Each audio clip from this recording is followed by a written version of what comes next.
আপনারা ঘরে রং করেছেন ডিস্টেম্পার। ডিস্টেম্পার হলো আর প্লাস্টিক রঙের মধ্যে পার্থক্য বলবো আজ। ডিস্টেম্পার, চুন রং, সনেসন এই সবগুলো আর প্লাস্টিকের মধ্যে পার্থক্য।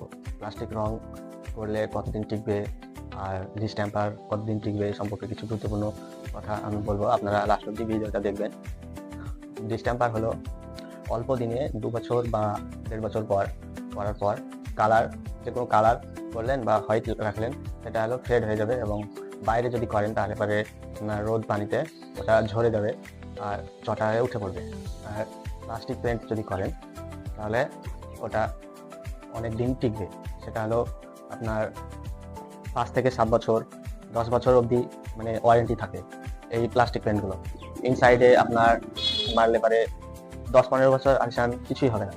আবার আউটসাইডে আপনার 10 বছর 8 বছর ওয়ারেন্টি থাকে প্লাস্টিক পেন্ট।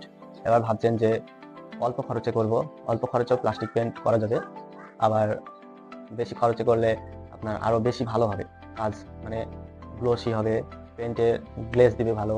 আর ডিস্টেম্পার এই সবগুলো, সলিউশন এই সবগুলো অল্প দিন টিকবে, এর কোনো গ্লোসই দিবে না, দেওয়ালে হাত লাগালেই উঠে পড়বে।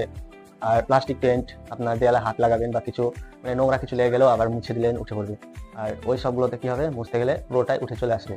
এই কারণে প্লাস্টিক পেন্ট করবেন, টাকা খরচ করে করলে আপনার প্লাস্টিক পেন্টটাই করা ভালো।